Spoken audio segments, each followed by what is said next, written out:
Hi there, Rick here. Um, Gold. Um, just wanted to talk a little bit about gold because I watched some YouTube videos on gold, right?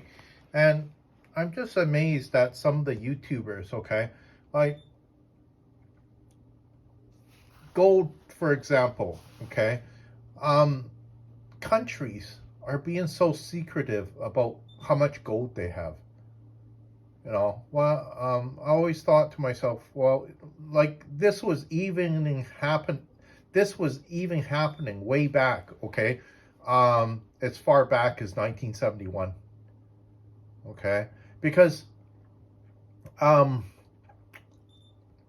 France during that time, okay, they okay, United States was still backing, okay, the U.S. dollar, okay, I think it was what, $35 to 1 ounce of uh, to one ounce of gold.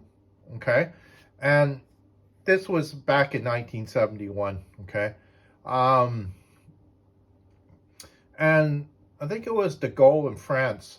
Okay, um, he felt that the United States was bluffing. Okay, they didn't have um, the amount of currency. Okay, to back their uh, to back the dollar, okay, the US dollar, okay, $35 to 1 ounce of gold, okay. And he sent a ship, okay, to go in, okay, because France had a lot of US dollar reserves, okay. So, he sent all his, his US dollars to the US, cashed in all his US dollars. You have to remember this is all of France, right? So, I think he got, quite a bit of gold, okay? And then he got it shipped back to France, okay? Shortly after that, Nixon took took gold off the gold standard, okay? Because I think what happened, okay, was the Treasury Secretary said, we look, we can't keep on letting people cash in their U.S. dollars and take gold from our vaults. Okay, our vaults are emptying. Just look at what the gold done. When he cashed in all his U.S. dollars for gold. Okay, um, we have to close this gold window, and that's what Nixon done. Okay, that's just a guess of what happened. Okay, but after his treasure secretary told Nixon, what was actually going on. Um, I think Nixon had no choice. He had to close the gold window because there are other countries waiting in line too to cash their U.S. dollars into gold too. Okay, and I think the Treasury Secretary knew that yeah, gold was okay. It's worth more than uh, fiat currency, paper dollars. Okay, and they don't want to see their gold leaving their vaults. Okay, um, it was because look at gold.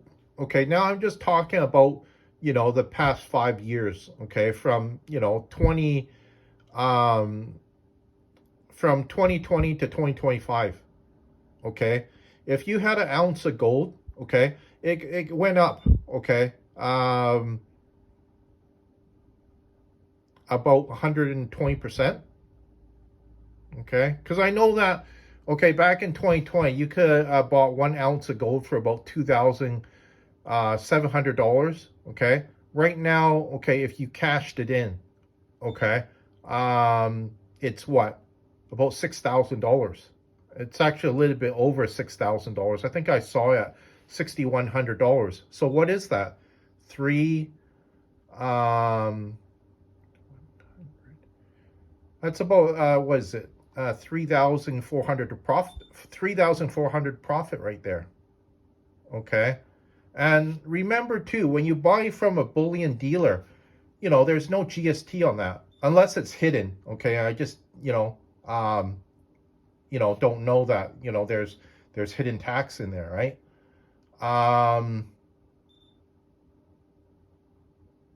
was going to say too that, okay, now I'm talking about mutual funds.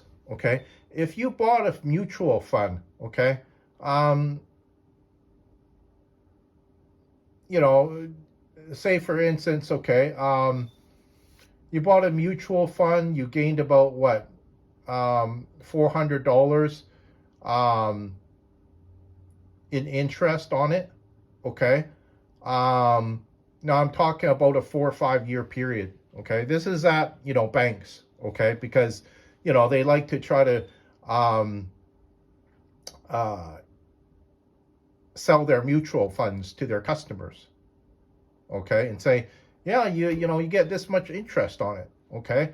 But you have to remember, okay, when you decide to cash that mutual fund in, okay, the bank has to fill out a form for the government, and then you get taxed on it, okay, for your capital gain, okay, and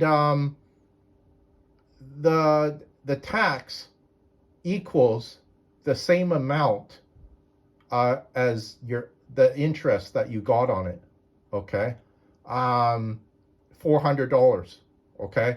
So after what, 4 or 5 years, after about 4 years, okay, you've gained nothing, okay. If you invested it in precious metals, okay, you probably would have made a lot more, okay. I just gave you an example about gold, okay, because I was looking up the, how much it costs for gold back in 2020, and what you would have got for it if you sold it in 2025. Okay, you don't have to fill out a form. Okay, when you cash it in, the government doesn't get well, you don't get taxed on it.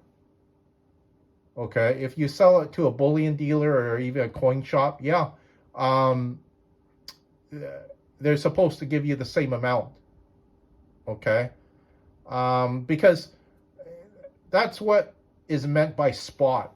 Okay, because I remember Robert Kiyosaki. Okay, he's good friends with Donald Trump. Okay, he's a well-known YouTuber, okay, and he was talking about when he used to fight in the Vietnam War, okay. He flew his helicopter with some guys in there, okay, behind enemy lines because he felt that he could get gold for cheaper, okay. And he said that he was talking to a short little Vietnamese lady, and the only word that she knew was spot, okay. And Robert, okay, being a young man then, spot, I think he didn't quite understand what spot meant, but what it meant was the price of gold is the same as everywhere else around the entire world, okay, and you have to pay the spot price for it, okay. Of course, there will be a premium on it, okay, because the merchants that sell them the gold, okay, they have to make some money too, right? So they might charge a premium of maybe $8-9 on top of the sale, okay, which is not much, okay. But if you buy enough gold from them, yeah, it really adds up. So I think Robert, okay, Kiyosaki, he learned something that day, okay, that yeah, if I flew my helicopter behind enemy lines, okay, you have to remember what he was doing was kind of foolish too. It's kind of dangerous because you fly your helicopter behind enemy lines, right? You might get shot down, right? And he wouldn't have even made it to that lady's merchant gold shop or precious metal shop, okay? So back to the story again. Um, when you cash in your silver or your gold or your platinum or your copper, um, you don't have to fill a form, and you know, Uncle Sam or the Canadian government, they don't get a cut in the transaction. Okay, but when you're doing business through the bank, yeah, they require you to the bank has to fill out a form, okay, and that amount of interest that you made, okay, it's taxed, okay, and it practically takes away your entire capital gain, okay, because um, I had a mutual fund, okay, and that's what happened to me, okay. I thought it was I thought it was really unfair, okay, just because I was saying to the bank employee, what did I make after 4 years? Absolutely nothing. Um, you know, I got taxed on it. I made 400, but I got taxed $400 on the capital gain, so I made absolutely nothing. Okay, and the look on her face was, well, she didn't say anything because what could she say, right? Um, we You made the right decision, right? It was a good investment for you to invest in a mutual fund. Okay, I think the only people that made money there was the government and the bank. Okay, because when you invest in their mutual fund, okay, they use that money to lend to other people, and they charge double the interest or something like that, right? And then that's how the bank makes their money. Okay, or they do fractional reserve lending. Okay, for every dollar they get, they can lend out 11 times or 12 times that amount. Okay, so that's how the bank makes money. Okay, but I was going to say, it's the consumer that gets screwed, right? um I was going to say too that I don't think the bank has the consumer's best interest in mind. Okay. The reason why I say that too is just look at back in 2008. Okay. Um, I've seen a lot of old seniors in the United States sign on their front lawn. Okay. It said, house for sale, bank owned. Okay. Because I heard that they were convincing, okay, old seniors, okay, to move into a bigger house. Okay, maybe even into $1 million house. Okay, when in fact, they couldn't really afford it, but the bank kind of like, convinced them to move into a bigger house because, they probably gave this line. Okay, house values go up in value. Okay, 10%, 12% a year. Okay, very good investment. Okay, all you have to do is move into a bigger house. Let it appreciate, and you end up with lots of money. Okay, lots of extra money. But it was there was uh okay, I was just gonna say there was uh okay, the radio described it as a mortgage, was it the term that they used, mortgage backed security fraud, okay, scheme. Okay, because the um the bank got a lot of people out there in the public to buy a house, okay, or even to buy 2 3 um units in high rise buildings. Okay, um and they bundled them up, okay, and they called them interest bearing securities, and they offered, I think, was it 6%, and they sold these interest bearing securities all around the entire world. Okay, I heard that China bought a lot of them. Okay, but when the house of cards came crashing down, okay, there was just a handful of people, kind of like at the bank with high positions. They knew what was actually going on, because what was happening was, I think the house values were going down. Okay, and these people that you know bought a very expensive home. Okay, they could not make the mortgage payments. Okay, because I think the interest on their mortgage payments actually went up. Okay, and they could not make the payments. Okay, and usually what happens is that, okay, whatever principal that you laid down on that house already, you lose that. Okay, and then the bank comes in and scoops up your home. Okay, so in 2008, okay, I saw these old people, okay, in front of their house. I don't think the bank kicked them out. Okay, they let them stay there until they found a buyer to purchase the house. Okay, um, but I don't think the bank uh, had had the consumer best interest in their mind when they sold them a very expensive home, right? Um, I think it actually wiped out a lot of people's savings. Okay, not so bad if you're younger. Okay, because you can still go out to work, but if you're a senior, you're likely retired already, right? And you still cannot be um, frugal with your money. Okay, because you're likely on a pension. You have savings, right? um, but to buy a house that you can't really afford, or even $1 million house, right?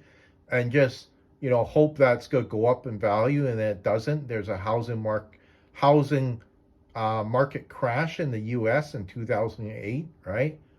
um, I think it just wiped out a lot of people.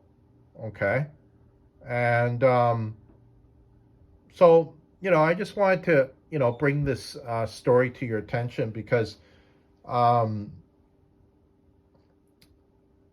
I see the what is it? The banks selling their bonds. Okay, U.S. government bonds, 4%. Okay, maybe if you go longer, okay, 5 year or 10 year, they'll give you 6%, or five extra 1% or 1.5%, so 5.5%, right? But I just gave you a real life experience. Okay, if you invested in uh, gold. Okay, the bullion dealer, even the coin shop, okay, merchant, they don't they don't have to fill out a form, saying that you have this much of a capital gain, and you're going to be taxed on it. Okay, the bank does that. Okay, um, because I think um, the government's is kind of like running a business too, right? Uh, they want their tax from their consumers, right? Um, and even, okay, like here in the Lower Mainland here, I hear of people, okay, cheating on their taxes. Yeah, they throw their ass in jail. Yeah, I've heard of stories like that. I read some articles on that. Okay, so the government treats it quite seriously too. Okay, because I've even talked to some merchants about it too. Right. Um, I remember when a boss of mine years ago. Okay, he was audited twice, or sorry, 2 years in a row by the tax man. Okay, then I said to him, why did you get audited you know twice 2 years in a row?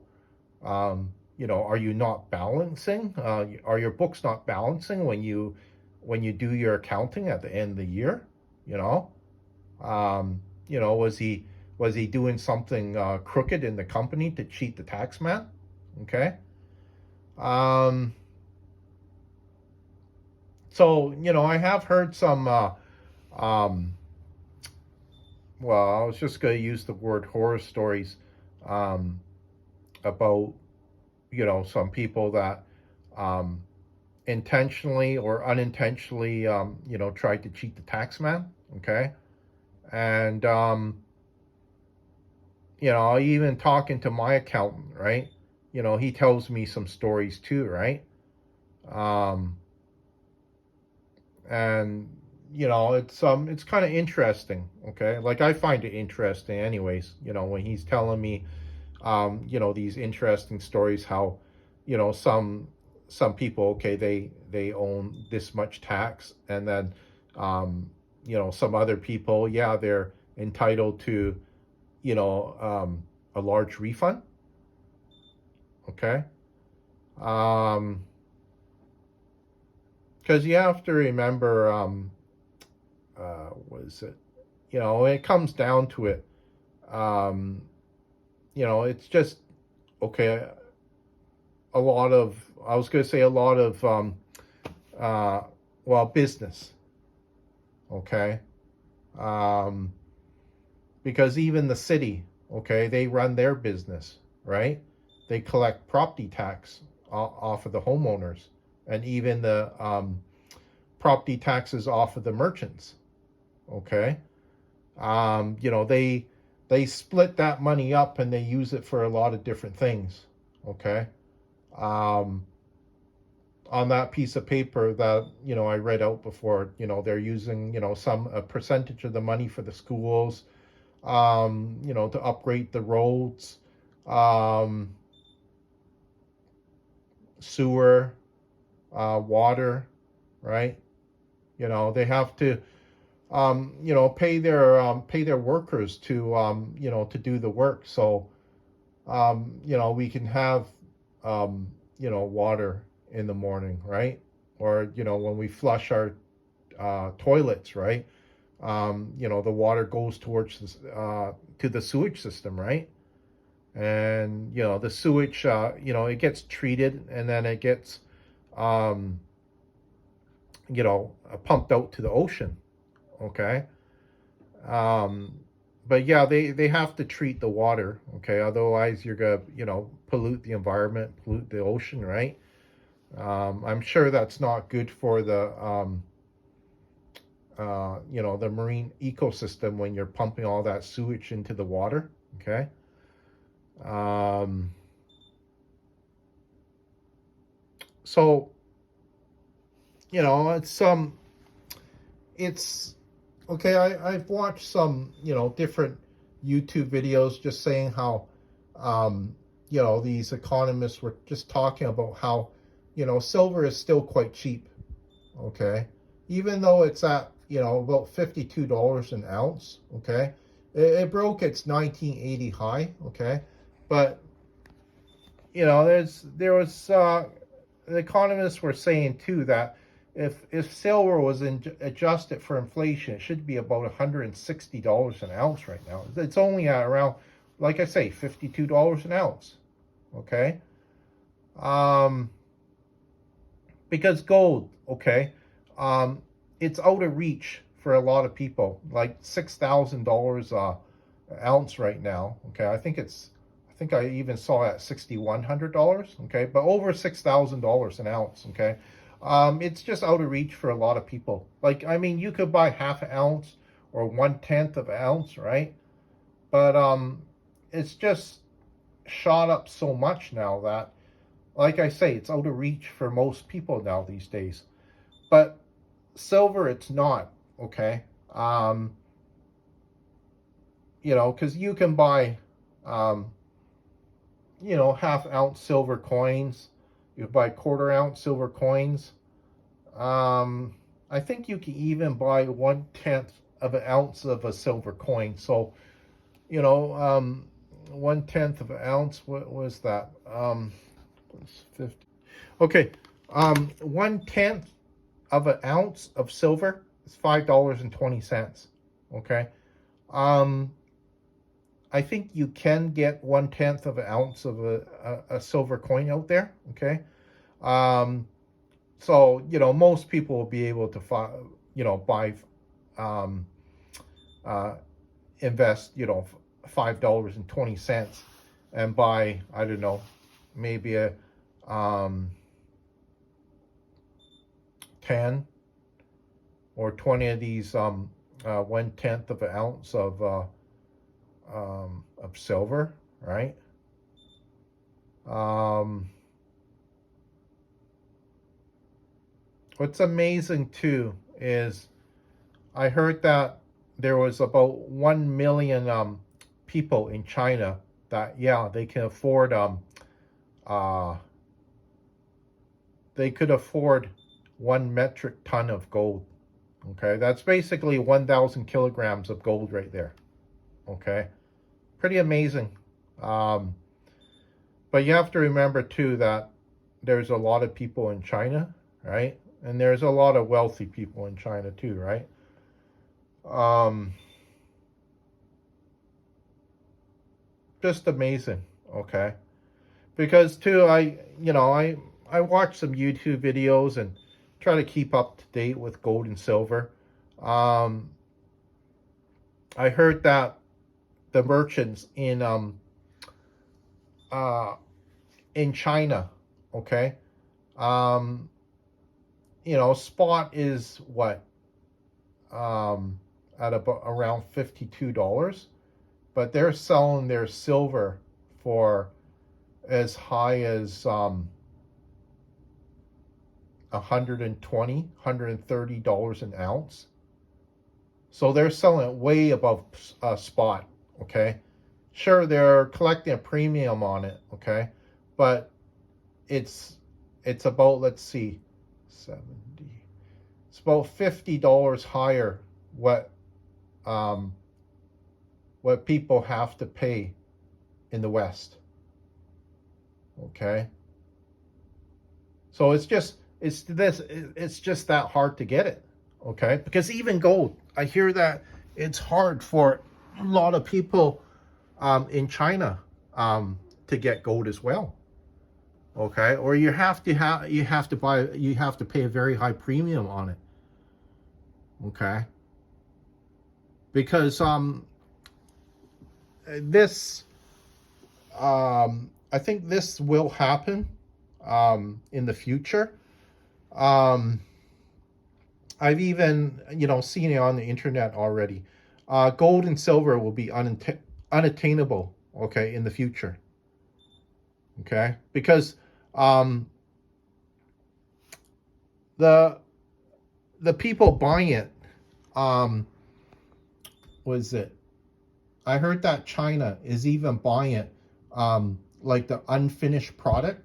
Okay, now I'm talking about gold. Okay, they're buying was it, the unfinished product of gold. It still needs to undergo quite a few different processes to get the gold out of there, and then they mint the bars or they mint the coins, right?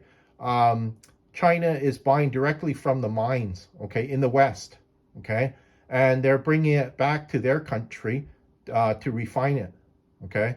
So it's actually quite smart too, okay, because maybe okay, the mine realizes, okay, if we do all this processing, it's going to cost us, um, this much money, okay, and if we let China just do it, okay, we'll make more money this way, just selling them the raw material, and then they have to finish the refining process themselves in their country. Okay. So and you have to remember too, okay, because they're skipping out so many different middlemen. Okay, by the time it reaches the market, they're getting it for a lot better price. Okay, because just imagine, okay, once when it's minted, right, and then it makes it to the retail outlet, um, everything from the transportation to the minting. There's so many other, was it, process involved and other people involved, right? They're all getting paid a percentage of that gold that is being minted, right? Um, so China's just, getting rid of all the middlemen involved by the time the gold, gets refined into a bar or a coin, right? So it's quite smart what they're doing.